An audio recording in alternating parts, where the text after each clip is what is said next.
Tournée d'entrevue des candidats et candidates à l'élection municipale de Saint-Jean-sur-Richelieu. Aujourd'hui, on s'arrête dans le district numéro 11, Normandie-Est, et la partie talon de Saint-Luc avec la conseillère sortante et à nouveau candidate de l'équipe André Bouchard, Claire Charbonneau. Bonjour et bienvenue. Bonjour, M. Latour.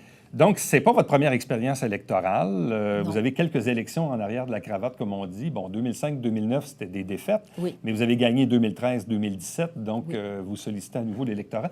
Qu'est-ce qu'il y a de différent entre l'élection de 2005, 2009, 2013, 2017 et aujourd'hui, 2021? Bien, c'est sûr que les gens me connaissent plus. Là, j'ai fait 2 mandats élus. Fait que les gens m'ont vu un peu partout aussi.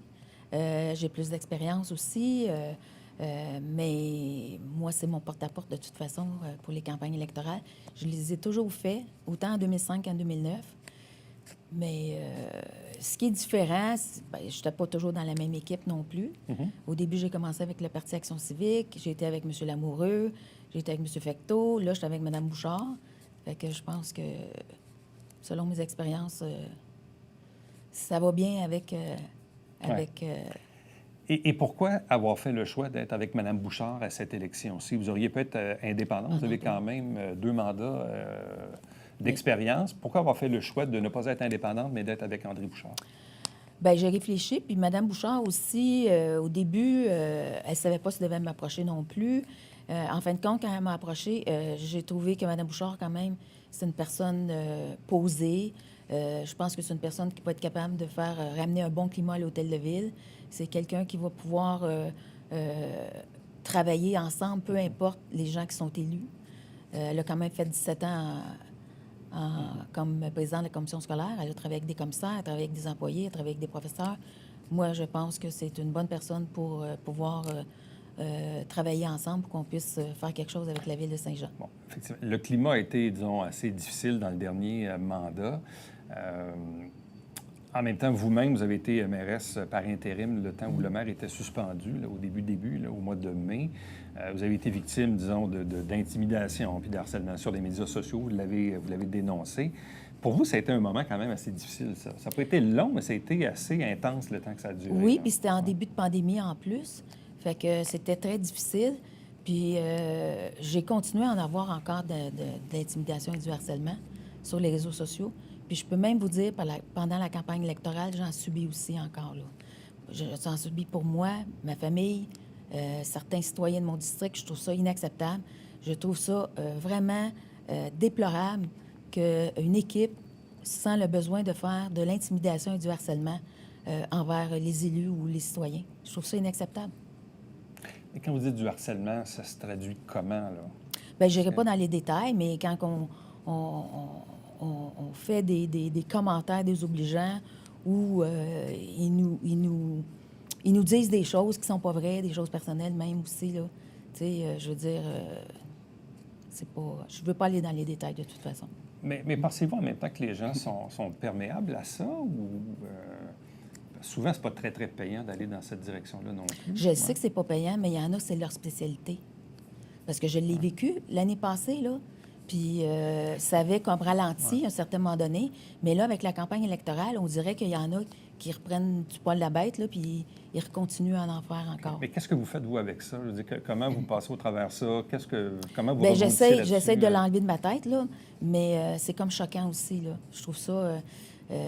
moi, j'aimerais que le gouvernement provincial, fédéral, fasse des lois concernant toutes ces choses-là, que ce soit sur les réseaux sociaux surtout, là, parce que c'est surtout là-dessus que ça se passe. Là. C'est pas croyable. Puis c'est des choses personnelles. Là. Ça n'a aucun rapport avec la politique ou la campagne électorale. Je trouve ça vraiment... je sais pas quoi dire. Bon, quand on est un élu sortant, on a un bilan à défendre. Pour vous, quand on regarde les 4 dernières années, dans le district numéro 11, quels sont pour vous les principaux faits saillants de ce qui a pu être fait là, dans les dernières années? Bien, je n'irai pas dans les bien, il y a plusieurs rues qui ont été asphaltées. Ouais. J'ai fait mettre un stop sur Victor Hugo au coin de Meunier, parce qu'il y avait quand même assez souvent des accidents. Un stop aussi sur la rue de la Berge, au coin de Plante. Avec l'apparition du Sélection Retraite, il y avait beaucoup plus de trafic. Il y a eu de l'asphaltage de rue. Il y a eu des citoyens délinquants qui ont été remis à leur place aussi. Il y a différentes problématiques de citoyens qui m'ont appelé puis que j'ai comme essayé de régler. Là, il y a des trottoirs aussi qui sont en train d'être refaits sur la rue des Rochers. Il y a des travaux qui avaient été mal faits qui sont refaits. Il y a d'autres travaux qui s'en viennent aussi, là, de plus en plus, parce qu'il va en avoir avec l'urbanisation de Boulevard Saint-Luc, qui est vraiment le gros du district. Bon, ça, c'est le gros morceau des projets à venir, qui est l'urbanisation du boulevard Saint-Luc, là, en gros, là, entre le carrefour Douglas qui va être à refaire, le Pasquier, et ensuite là, jusqu'à l'intersection Jean Talon-Champlain. Bon, ça, ça s'en vient, là. C'est pour bientôt, ça? Oui, disons que la bâtisse du tapis d'écart, la Ville est en discussion pour, c'est peut-être même terminé, pour acheter le tapis d'écart parce qu'on va redresser l'intersection avec un feu de circulation.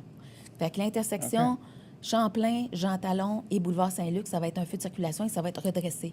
Puis il va y avoir probablement des portions de terrain qui seront à vendre ou pourront être vendus comme à la SAQ, qui ont une problématique de stationnement, et de l'autre côté aussi.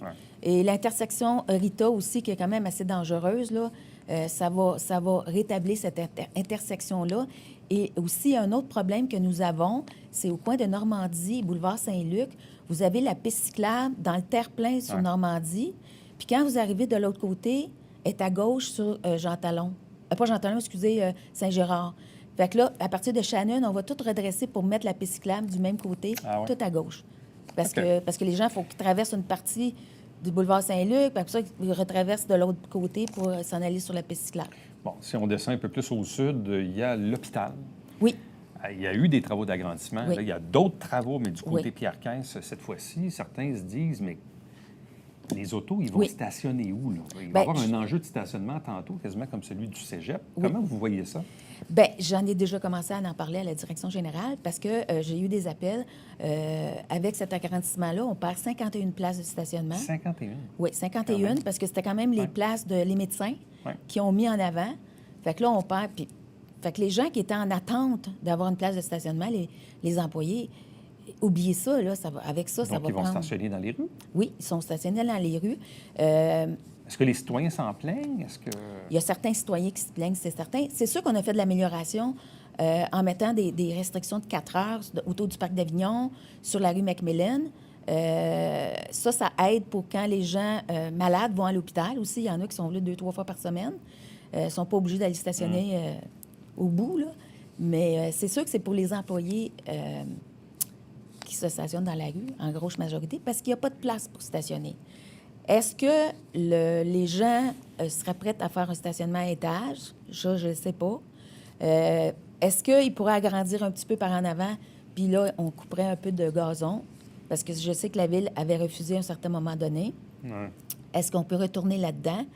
Mais ça ne donnerait peut-être pas assez de place. Moi, j'ai une ou deux idées, mais je ne veux pas en parler parce que je veux traiter ça avec la direction générale avant de faire quoi que ce soit comme annonce ou quoi que ce soit.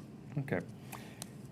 Ensuite, le secteur, vous parlez tantôt du réseau sélection, les rues Laberge et tout ça, les anciennes concessions automobiles. Là, on apprenait récemment que l'ancienne concession premier Dodge Chrysler va être démolie, rasée. Il est démoli présentement. C'est fait? Ah, c'est fait? Oui, c'est fait. Là, récemment. C'est rasé. Ça, ultimement, c'est pour permettre les nouvelles bretelles du MTQ, ça?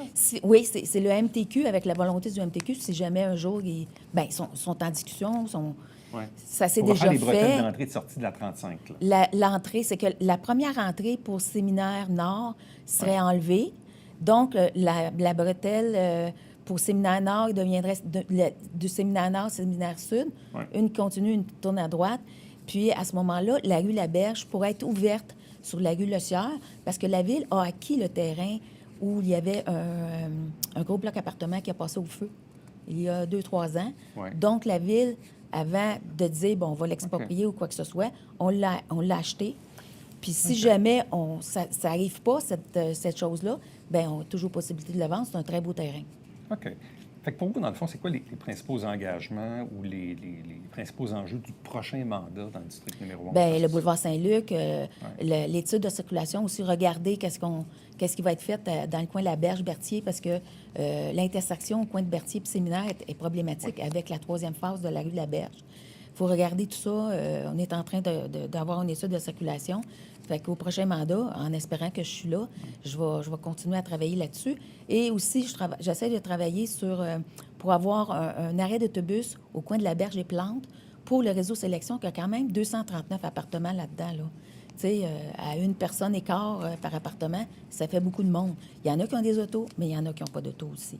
OK. Donc, plus de transport en commun pour ces gens-là. Oui, là, à c'est Réseau ça, Sélection. c'est ça. OK. Parce qu'en même temps, c'est un quartier qui est tout bâti. Oui. Beaucoup d'immeubles à appartements. Oui.